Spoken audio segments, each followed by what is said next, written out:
বাঁকুড়াতেও বিধানসভা ভোটে গেরুয়া ঝড় হয়েছে। বাঁকুড়ার একটা অত্যন্ত গুরুত্বপূর্ণ বিধানসভা হলো ওন্দা বিধানসভা। আজ এশিয়ানেট নিউজ বাংলায় আমাদের সঙ্গে রয়েছেন ওন্দা বিধানসভার বিধায়ক মাননীয় অমরনাথ শাখা মহাশয়। নমস্কার। প্রথমে এশিয়ানেট নিউজ বাংলা থেকে আপনাকে অনেক শুভেচ্ছা জানালাম এত বড় একটা জয়ের জন্য। ৪ঠা মে আপনাদের শপথ গ্রহণ, তার পরের পর থেকে এক একটা জনকল্যাণমূলক যে সমস্ত ঘোষণা বিজেপি সরকার করছে তাতে এমনিতেই জনগণ ভীষণ আপ্লুত। বিজেপি সরকার আসার পরে প্রত্যেকেরই একটা মনে আশা হয়েছে যে হয়তো এবারে অভয়া যে কাণ্ডটা রয়েছে সেই অভয়া কাণ্ডর অভয়া কেসের একটা নিষ্পত্তি হবে। সেক্ষেত্রে কি মনে হচ্ছে এবারে কি সত্যি অভয়া সঠিক বিচার পাবে? আমরা বিধানসভায় প্রণাম করে আমরা শপথ নিয়েছি। যে ধরনের তৃণমূল সরকার আজ 15 বছর ধরে বিভিন্ন ধরনের অসামাজিক কাজে যুক্ত আছে তার তদন্ত প্রথমে আমাদের গুরুত্ব দেওয়া হয়েছে। অভয়া কাণ্ডের বিচার যে প্রক্রিয়া চলবে আগামী 2-3 দিনই দেখতে পাচ্ছে যে তার প্রসেসিং শুরু হয়ে গেছে, অলরেডি শুরু হয়ে গেছে। কলকাতায় আপনারা থাকেন, আপনারা বিষয়টা জানেন। আমরা যতটুকু জানি এইখানে বগটুই থেকে শুরু করে যা যা ওই যে 2 ভাই মারা গেল সমস্ত কিছু বিষয়ের উপরেই এটা তদন্ত চলবে এবং যারা দোষী তারা উপযুক্ত শাস্তি পাবে। তবে যেটা এইটা বললেন এই প্রথমেই, যেটা আমাদের হসপিটালের ব্যাপার, এখানে মারা গেছেন, এটাতে মনে হচ্ছে বড় বড় মাথাও জড়িত আছে। যেটুকু খবর সে মাথাদেরকেও কাউকে ছাড়া হবে না।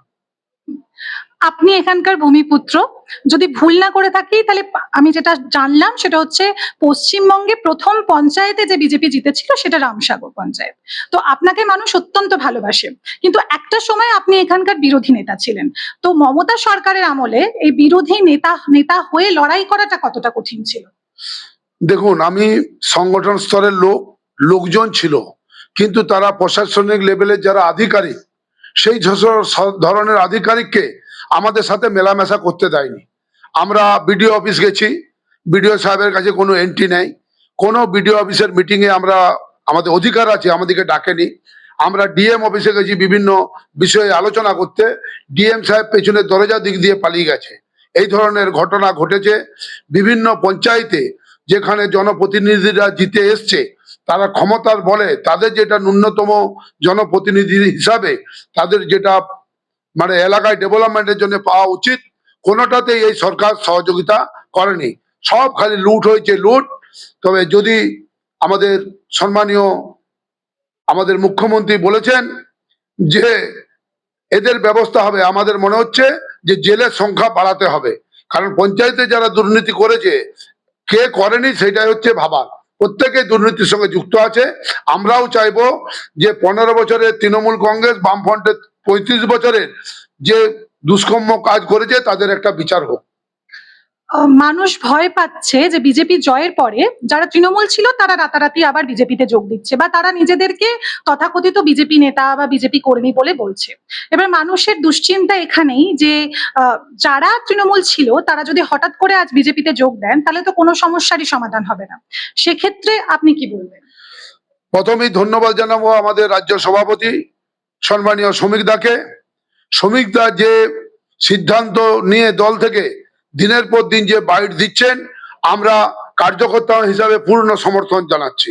কারণ এই তৃণমূলী কোনো কালচারের লোককে বিজেপিতে কোনো কারণে সামিল হওয়া চলবে না।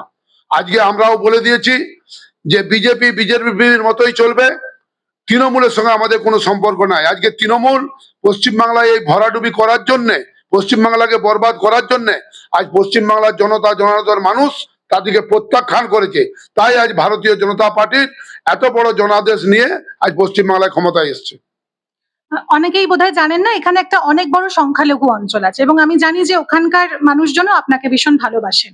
তো একটা ভোটের আগে একটা এরকম ধরনের কথা ভীষণ ভাবে উঠে আসছিল যে সংখ্যালঘুরা বিজেপিকে ভোট দেবে না, বা সংখ্যালঘুদের জন্য একমাত্র তৃণমূল জিতছে। এই কথাটা বা এই শব্দগুলো, এই বাক্যটা আপনার কাছে কতটা মিথ্যে বলে মনে হয়? এটা তৃণমূলের আমলে এবং বিশেষ করে সংখ্যালঘুরা বিজেপিকে কেউ ভোট দেয়নি। আমার এখানে 33টা বুথ আছে সংখ্যালঘু, আমি 401টা বুথ ভোট পেয়েছি। আমার পাশেই চাবড়া আছে, 2টা মুসলিম এলাকা, একটা বুথে 4টা একটা বুথে 5টা ভোট পেয়েছি। আবার পেছন দিকে দুটো বুথ আছে, একটা বুথে 4টা, একটা বুথে 6টা, এই ধরনের ভোট পেয়েছি। উনারা বিজেপি কে ভোট দেননি, আর উনাদের মগজ যে ধলাই করেছে, হয়তো আগামী দিনে আমরা দেখতে পাবো যে বিজেপি যখন স্ট্যান্ড হয়ে গেল, দেখবো যে মুসলমান বন্ধুরাই তখন বিজেপি ঝান্ডা নিয়ে সবাইকার আগে হাঁটবে।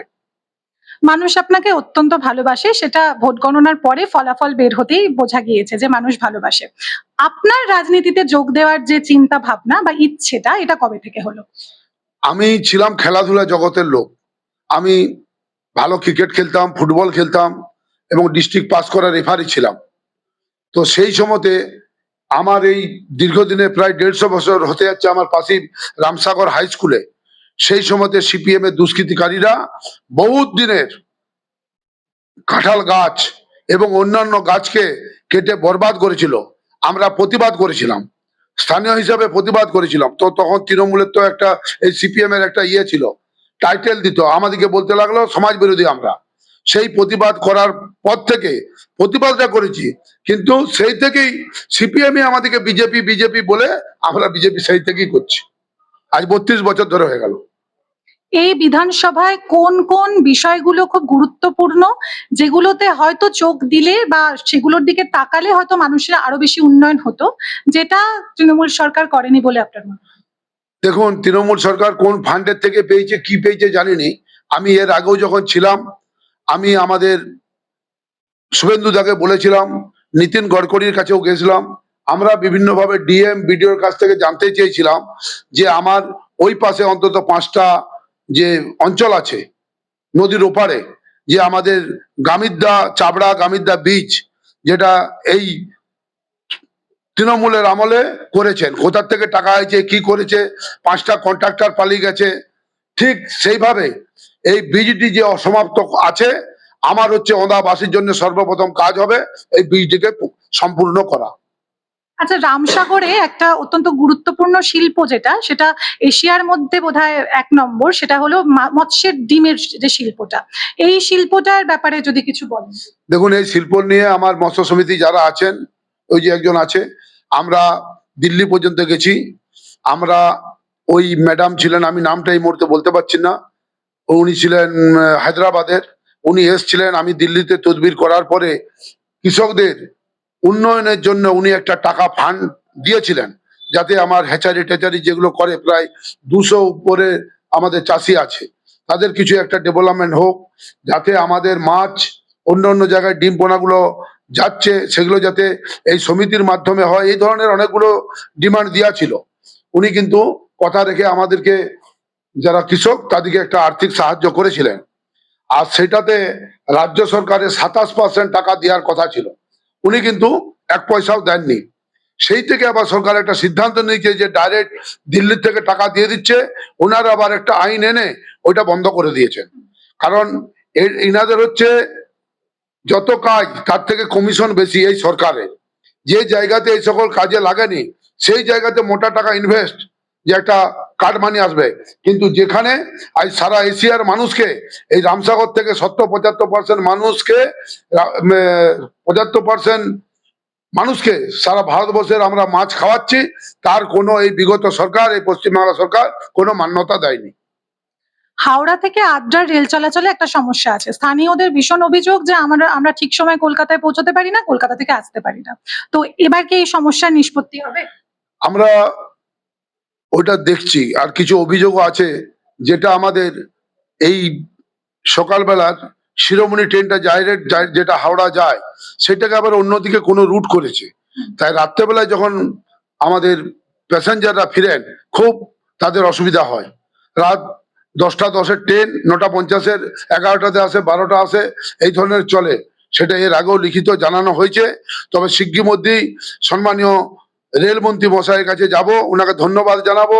আমার তো একটা গর্বের বিষয়, যেখানে 254টা উনি অমৃত ভারত স্টেশন ঘোষণা করেছিলেন। আমি উনার সঙ্গে যে দেখা করে খালি বলেছিলাম যে আমার পিছিয়ে পড়া এলাকার মানুষ, আমাদের কি অমৃত ভারত স্টেশন হবে না? বলছে ভাই দিয়েছি তো দুটো, একটা হচ্ছে বাঁকুড়ার, একটা হচ্ছে বিষ্ণুপুর। আমরা না, আমার ওঁদায় চাই। উনি সঙ্গে সঙ্গে সম্মান দিয়ে উনি জানিয়েছিলেন। তাই উনার কাছে আমাদেরও আরো এই ব্যাপারে থাকবে। তবে দিনের বেলাতে যদি একটা 8টা 9টার সময় ছাড়ে, সন্ধ্যা 7টা 6টাকে, এটা ডাইরেক্ট হাওড়া প্যাসেঞ্জার ট্রেন আমরা পাই, তার ব্যবস্থা অবশ্যই করব। বিজেপিকে তো মানুষ ভালোবেসেছে, সেটা আর নতুন করে বলার কিছু নেই, কিন্তু এতটা তৃণমূল বিরূপ ভোট, মানে তৃণমূলের এত বিরুদ্ধে কেন মানুষ চলে গেল, আপনার কি মনে হচ্ছে? আমার যেটা রাজনৈতিক ভাবে মনে হচ্ছে, এটা তৃণমূল কংগ্রেসের পাপের ফল। কারণ মানুষের যেটা বাক রুদ্ধ করে দিয়েছে, মানুষের উপরে যে তোলাবাজির থেকে শুরু করে যে ধরনের শাসন এই জায়গায় প্রতিষ্ঠা করেছে, যে জায়গায় তৃণমূল না থেকেও বিভিন্ন জায়গায় পুলিশকে দিয়েও যে আজকে পুলিশকে দলদাস বানিয়ে আজকে এই ধরনের যে পশ্চিমবাংলায় অরাজকতা তৈরি করেছে, তার দায় হচ্ছে মমতা ব্যানার্জি। তার জন্যই তৃণমূল কংগ্রেসের এই অবস্থা। প্রত্যেকের জয়ের পেছনে কেউ না কেউ একজন থাকে, তো আপনি নিজের জয়ের কাণ্ডারি হিসেবে কাকে বলছেন? দলকে, দলই সমস্ত আমাদেরকে স্বতঃস্ফূর্তভাবে সহযোগিতা, ভালোবাসা, উৎসাহিত করেছেন। ফুল ফেজে আমরা ভোটকে, আমাদের সম্মানীয় স্বরাষ্ট্রমন্ত্রী, আমার এখানে উনার খুব ভালো, কারণ গতবারে এসছিলেন এই আমার অফিসের ডান দিকটায় এসছিলেন সৌমিত্র খাঁয়ের লোকসভাতে, এবারে আমার ওই বাঁ দিকটায় এসছেন আমার বিধানসভার প্রচারে। আমি খুব খুশি, দল যেভাবে গুরুত্ব এবং সম্মান দেয়, আমি অত্যন্ত খুশি দলের কাছে। এবার শেষ প্রশ্ন, সেটা হলো একজন বিধায়ক হিসেবে আগামী 5 বছরে আপনি কি কি মানুষের জন্য, সবটা তো বলা সম্ভব নয়, তবে কোন কোন বিষয়গুলো সব থেকে বেশি গুরুত্ব দিতে চাইছেন? দেখুন, সর্বপ্রথমেই আপনাদেরকে বললাম ওই ব্রিজটি আমার কাছে 1 নম্বর। 2 নম্বর হচ্ছে এইদিকে আপনার ভাদুলের ব্রিজটি, যেটি অসমাপ্ত চলছে আর কি, একবার করে হচ্ছে, ভেঙে যাচ্ছে, অরূপ বাবু এর কমিশন খায় প্রতি বছরই।